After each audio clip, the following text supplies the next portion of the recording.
Good morning, good evening, good afternoon.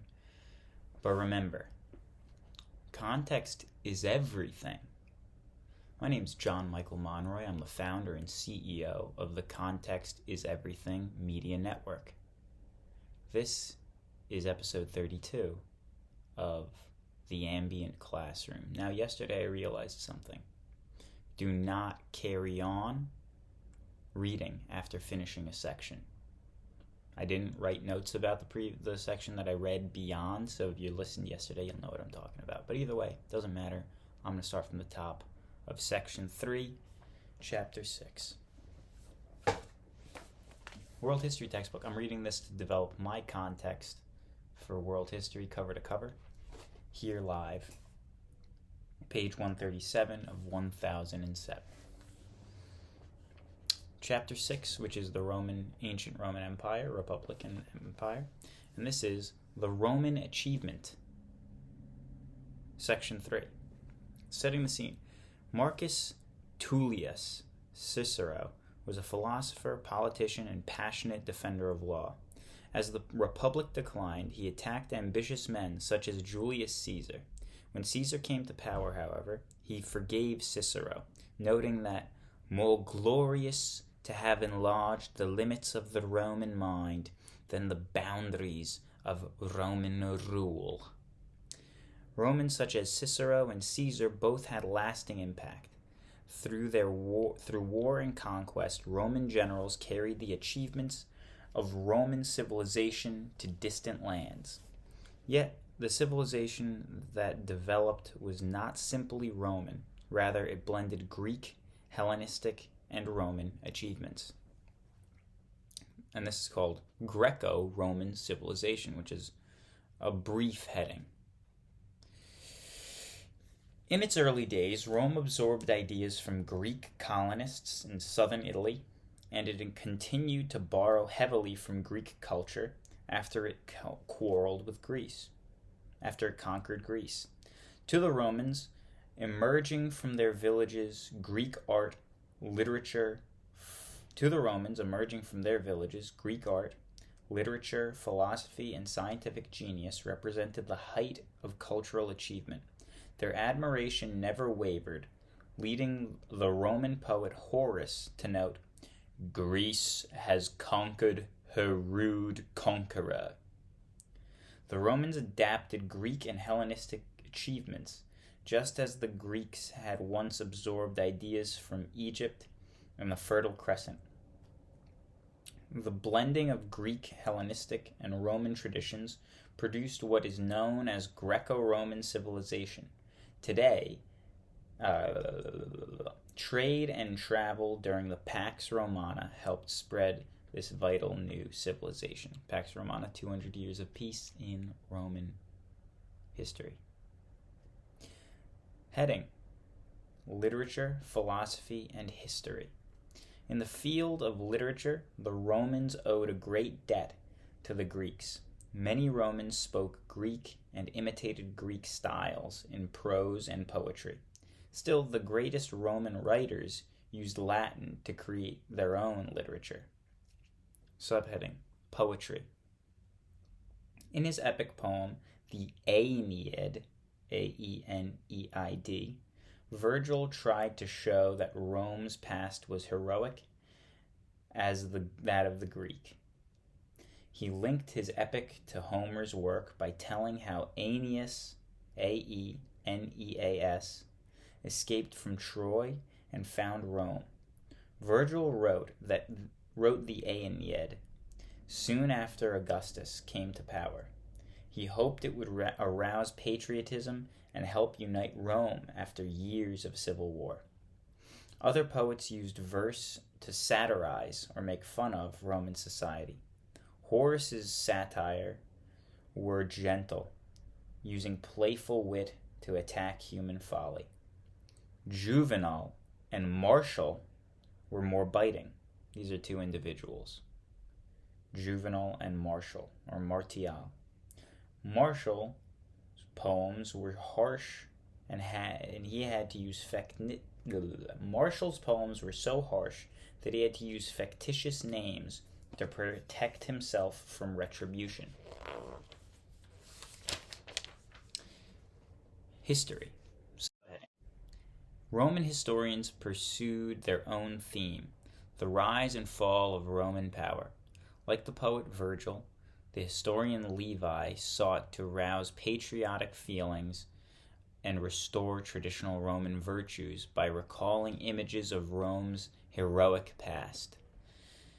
In his history of Rome, Levi recounted tales of great heroes such as Horatius and Cincinnatus. Another historian, Tacitus, wrote bitterly about Augustus and his successors, who he felt had destroyed Roman liberty. He admired the simple culture of the Germans who lived on Rome's northern frontier and would later invade the empire. Subheading: Philosophy. Romans borrowed much of their philosophy from Greeks. The Hellenistic philosophy of Stoicism impressed Roman thinkers like Emperor Marcus Aurelius. Stoics stressed the importance of duty and acceptance of one's fate. They also showed concern for the well-being of all people, an idea that would be reflected in Christian teachings. New heading: Art and Architecture. Art and Architecture. To a large degree, Roman art and architecture were based on Greek and Etruscan models. However, as with literature, the Romans made adaptations to develop their own style. Subheading: Art. Like the Greeks before them, Roman sculptors stressed realism, portraying their subject with every wart and vein in place. The Romans also broke new ground, however, by revealing an individual's character. A statue of a soldier, a writer, or an emperor might capture an expression of smugness, discontent, or haughty pride. Haughty suitors, common phrase in the Odyssey. Some Roman sculpture was more idealistic. For example, sculptors transformed Augustus, who was neither handsome nor imposing, into a symbol of power and leadership. Romans beautified their homes with works of art. Examples of these works were preserved in Pompeii, a city buried by volcanic eruption of Mount Vesuvius in AD 79. Artists depicted scenes from Roman literature and daily life in splendid frescoes and mosaics. A mosaic is a picture made from chips of colored stone or glass. Subheading: Architecture. While the Greeks aimed for simple elegance in architecture, the Romans emphasized grandeur. Immense palaces, temples, and stadiums stood as mighty monuments to Roman power and dignity. The Romans improved on devices such as the column and the arch. Using concrete as a building material, they developed the rounded dome to roof large spaces. The most famous domed structure is the Pantheon, a temple to the Roman gods, which still stands in Rome. Technology and science. That's a new heading. Technology and science. The Romans excelled in engineering, which is the application of science and mathematics to develop useful structures and machines. Roman engineers built roads, bridges, and harbors throughout the empire. Roman roads were so solidly built that many of them were still used long after the fall of the empire. Roman engineers also built many immense aqueducts, or bridge-like stone structures that brought water from the hills into Roman cities.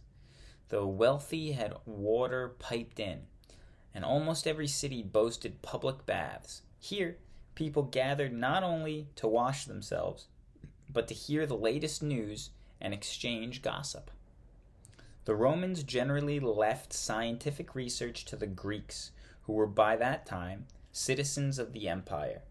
In Alexandria, Egypt, Hellenistic scientists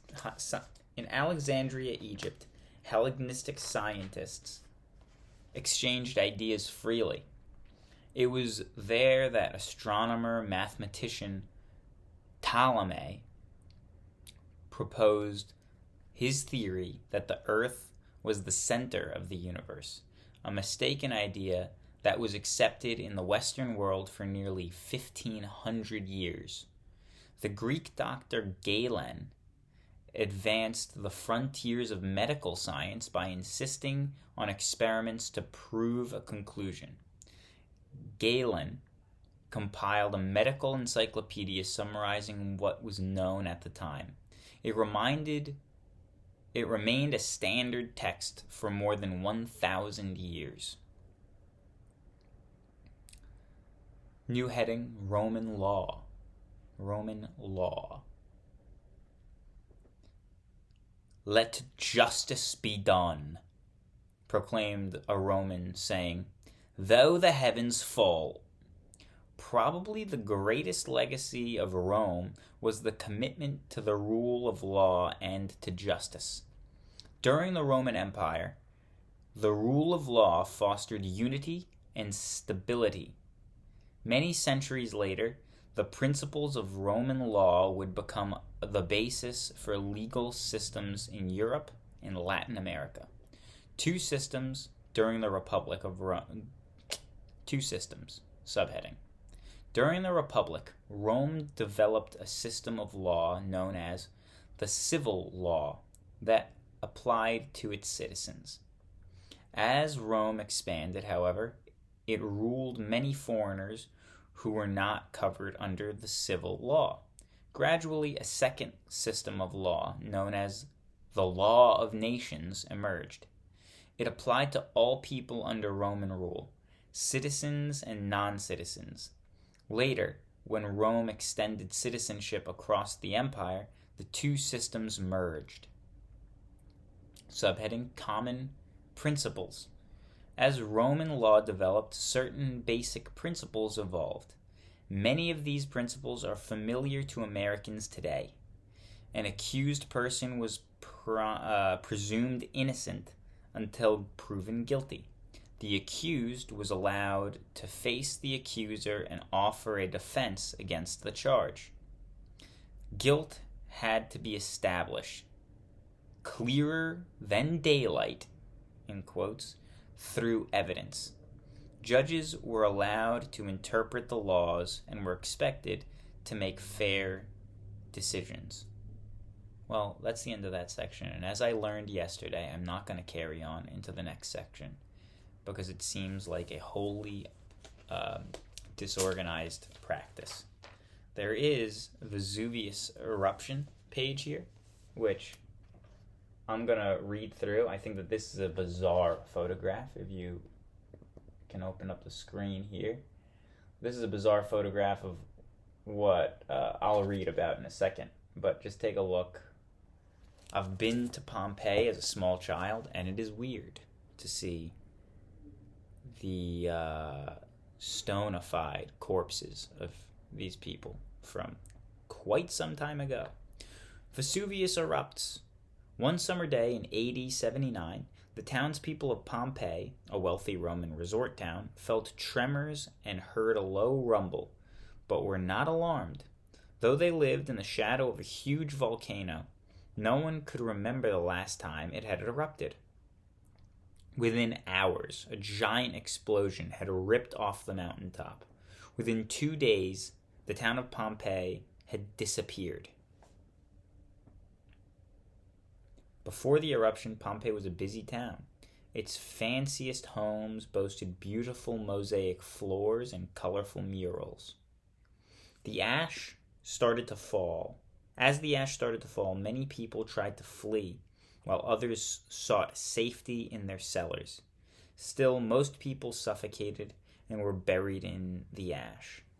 Rain hardened the ash, forming perfect molds of people and preserving articles of everyday things.